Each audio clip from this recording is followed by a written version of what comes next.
Welcome back, V.O.C. YouTube channel. Sorry for no video last week. Look, day job, look, this life ain't easy. Stuff got in the way, got really busy last week. Sucks. I had an idea when I was going to do it. I worked over it. It was rough. But look, we're on to this week. I think it's week 4, 5. I don't even, week 5. We're on week 5. See, that's where my brain still is. My brain is still wacky-dacky.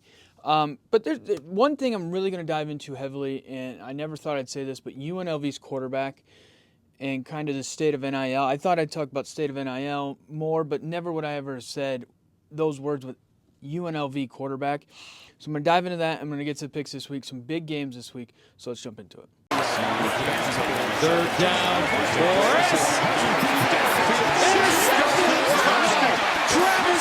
UNLV quarterback. Never thought in my life would I ever be saying that.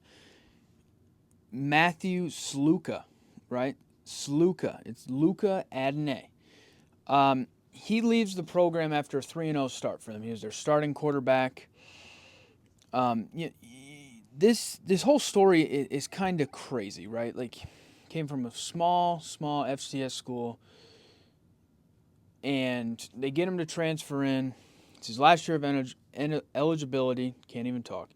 He was promised NIL money of $100,000 to come to UNLV. $100,000. Portal, come to UNLV, promised $100,000, and as of right now, he's only been given $3,000. So he looked at it and said, okay, you're not going to pay me. I don't care where we're at in the season. I was promised this money. I'm leaving. So he's going to redshirt the rest of the year, and he's done.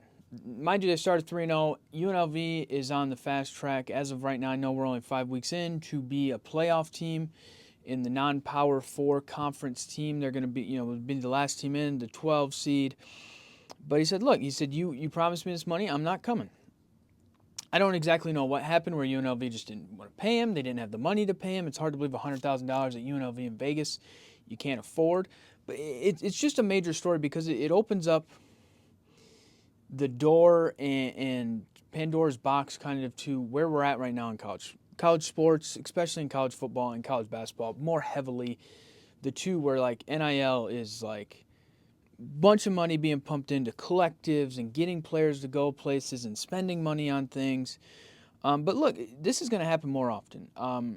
Kind of Bear Alexander at USC, the defensive lineman who was at Georgia and transferred to USC, played at USC last year, kind of reworked his deal, not happy with his – he was happy with his deal at the time to stay, and now his playing time and all that. So now he is also redshirting and sitting out. Like I said, you get up to 4 games now.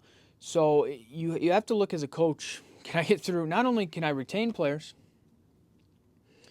I have to go out and get players to fill positions, recruit, all of that. And then I have to get through at least the first 4 guaranteed games to then, okay, this team is set for the rest of the year. To me, it's crazy. I mean, it is nuts. Do I blame Matt Sluka? No, I don't. I would have done the same thing. You promised me money. I don't get it. Look, he called their bluff, basically, is what I believe that he did. And this is where we're at now with players in power, and we've seen it in other sports.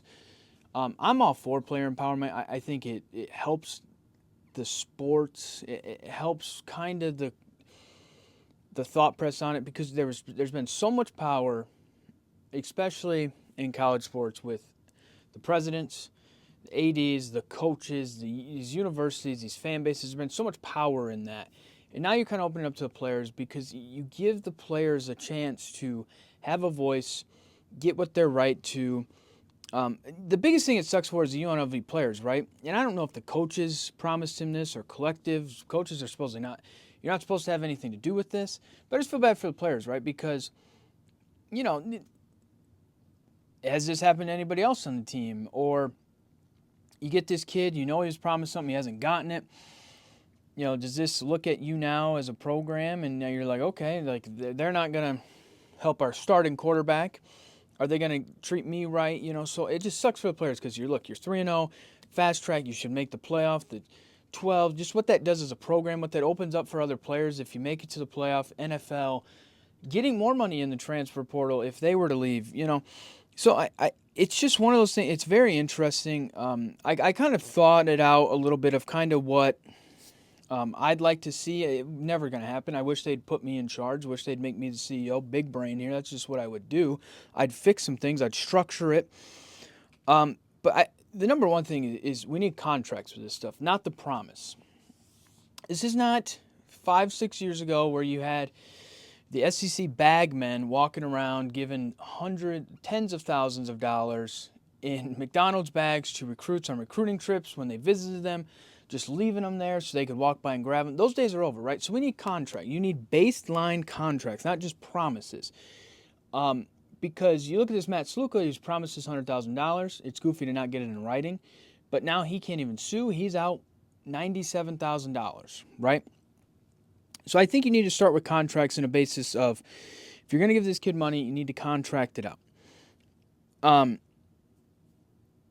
I want to start by prefacing this. I like the NIL. I like transfer portal. I'm all for it. It's just the next evolution of where we're at in the sport. These kids generate a lot of money, a lot of publicity, a lot of polarization to these schools, to these coaches. You know, some players have made coaches' careers in certain circumstances. So I'm all for this. It just, we need to have a governing body. Like, this is one of those things where we need to look at it. And this is where my big thing and big problem I had with conference realignment was, for football, basketball, have those be separate entities and kind of function everything else the same, but have separate entities, a governing body for football, a governing body for men's and women's basketball, and treat those as their own league in the NCAA pocket. So I would start there. That needs to be done. That should have been done when all of this started, because it's just been everywhere. It's like a can of snakes or whatever that thing is where you open it up and there's stuff's everywhere. That's where we're at. But I think a couple of solutions here that could be pretty good. Contracts based on a 1 to 2 year scholarship things. So if you go and get a kid, he signs for a year, he signs for 2 years. Hell, he might even sign a 3-year deal with your team. I think we need to go to that, because these kids are free agents. Anybody's open. Scholarships are on a year-to-year basis. So I think we need to have 1, 2, maybe 3-year deals, whatever it is, pocketed, open to when you sign these deals. So then we do it with coaches, and I get coaches can leave whenever, but I have a solution to that. If a player wants to leave when his contract's up, either the school that he wants to go to and transfers to has to pay a fee to the previous school that the kid just left. Because it's one of those things where a lot of times some of these kids have some breakout performances in a year at small schools, and you're not supposed to contact these kids, but teams contact these kids, say, hey, you had a great year, I'll give you $500,000, come play here. You're only getting maybe $50,000. I'll give you $500,000. So I think you would stop a lot of the collusion, and there's always going to be collusion. It's college sports. This is just where we're at. But you would limit it down to, hey, a transfer fee of $25,000 to that other school. Just so there's certain schools that get some compensation for losing star players, especially with smaller schools, for the bigger schools. So I think that would be interesting, Other schools have to kind of do this with buyouts, right, with coaches, and they have to pay the other school, and you kind of have to work that out.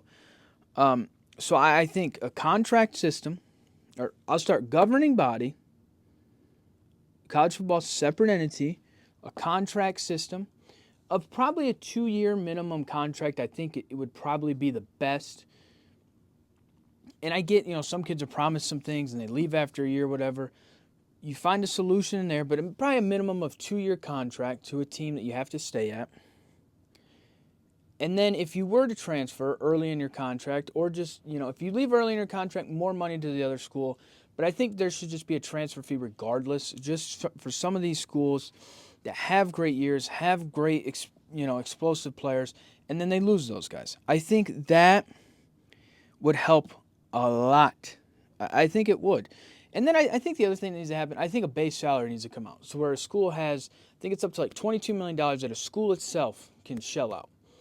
So you kind of disperse that. You set up these salary systems where if you're a freshman, you get this, sophomore, you get this, junior, you get this, senior, you get this, 5th year, whatever. So you incentivize kids staying in school probably a little bit longer as a base salary. And then depending on the kid's stats for the year, you have incentives or bonuses based on, I would say, stats,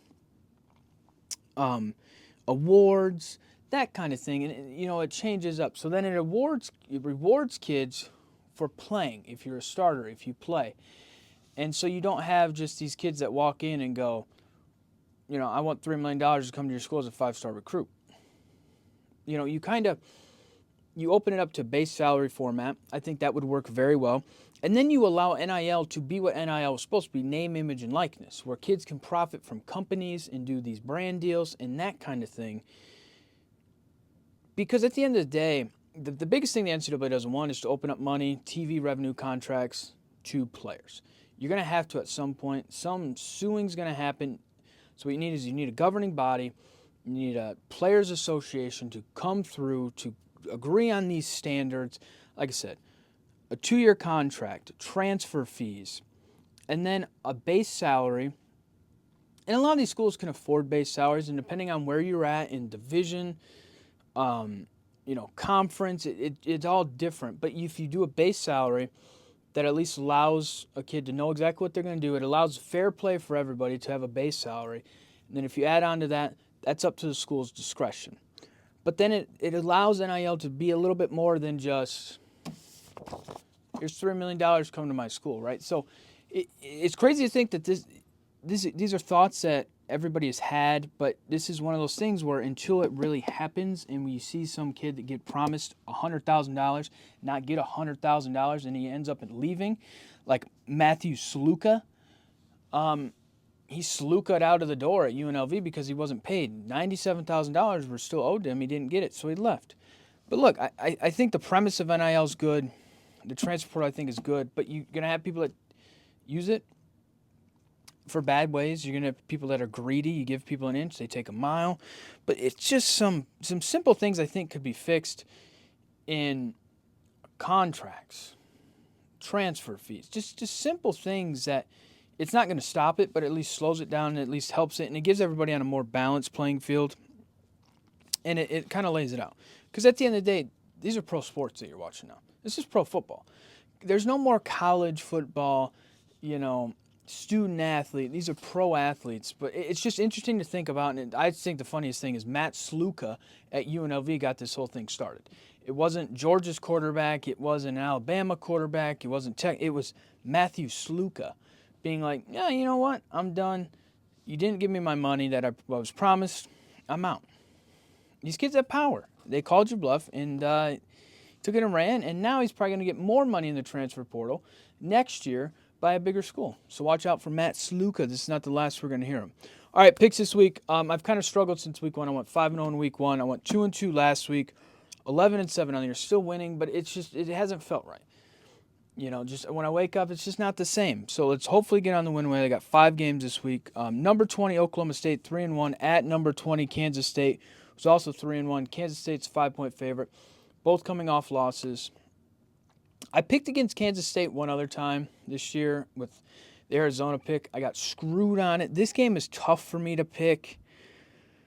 Because Oklahoma State, I kind of know what they are. Kansas State, I don't fully know what they are. I know their quarterback, curly-haired kid, can play it a little bit, running around, rough and tough. This one's tough. I'm going to go with Kansas State to win this game and cover, coming off of the loss last week. All right, Arkansas 3-1 at number 24, Texas A&M, who's also 3-1, Texas A&M 4-point favorite. I think this line is crazy. I like Texas A&M to cover this one easily. Arkansas upset win against Auburn last week. Weren't supposed to win it. I like what Texas A&M is. Defense, physical. Mike Elko's a very good coach.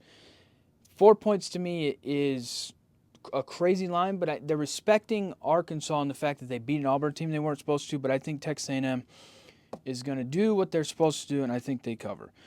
All right, very interesting matchup.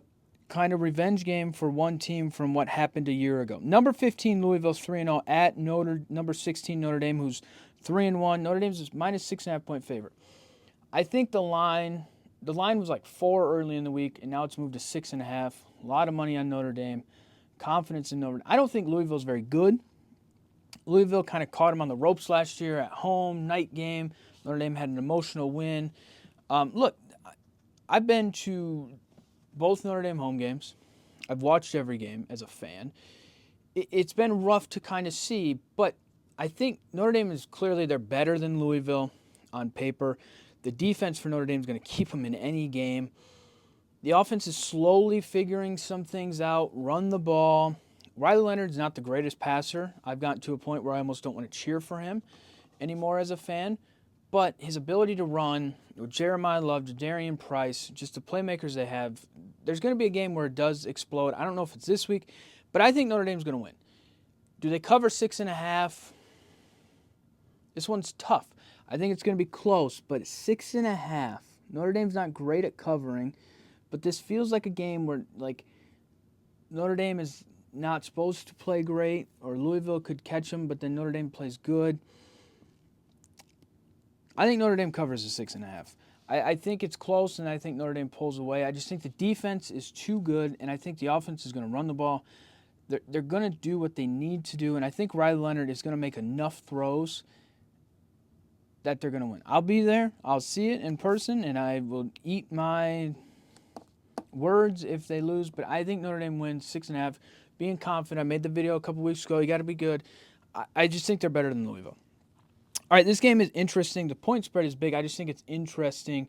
Big Ten game. Number 19, Illinois, 4-0 at number 9, Penn State's 3-0. Penn State's a 19.5-point favorite. I picked Nebraska to cover against Illinois last week. I had to eat on that one because I lost that. Illinois won. This game's interesting. 19.5 is a big number. It's a night game at Penn State, national TV, NBC. I like Illinois to cover. I don't think 19.5 is just a big number at night in the Big Ten. I like Illinois. I think Penn State still wins by 2 touchdowns, but I think just Penn State, the way they play, Illinois, the way they play, they're going to stay in it a little bit. Penn State's still trying to figure themselves out with only being 3 weeks in or 3 games in. But 19.5 is a big number. Penn State can win by 17, and I think Illinois will still cover. It's just that's a big number. That's why I was very intrigued by that game. All right, here's the biggest game of the week and probably has a chance to be the biggest game of the year, especially this early. This is a very interesting game. Number 2, Georgia, 3-0. They're 2-point favorite at number 4, Alabama, 3-0. It's a night game in Tuscaloosa. This game's simple to me. I like Alabama to win outright. The more I thought about this game, I didn't want to overthink it. Alabama's been very good. Now, they haven't played teams that are very good. Georgia at least had to go to Kentucky. They struggled. I just think as the season is right now, I think Alabama's better than Georgia. I think you give Alabama a chance at night, at home. You give them some advantages. I just like Alabama. I think Jalen Milroe is going to have a good game. I just think Alabama right now is farther along than Georgia. It doesn't mean that at the end of it, Alabama's going to be better than Georgia. I just think as of right now, I think this is just a simple game for me. I like Alabama. I just do. It's just simple. This was a quick pick for me. You give me Alabama as the underdog, I'm going to take it. I know Nick Saban's not there anymore, but I don't care. Just where they're at right now in the season. Georgia is not where Alabama is, and I think that is why I'm just going to go Bama. It's just an easy pick. I think it's an easy pick. But we'll see. It's going to be a great game. 2 versus 4, you don't get these. And at the end of the day, if Georgia loses, even if it's a close one, you only have 1 loss. You pick up your pieces and you figure out the rest of it. This is what's great about the 12-team playoff. But yeah, that's going to do it.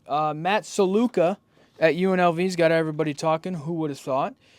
And then picks this week. Hopefully we go 5-0. That would be great. Let's get the vibes up. Thanks for watching.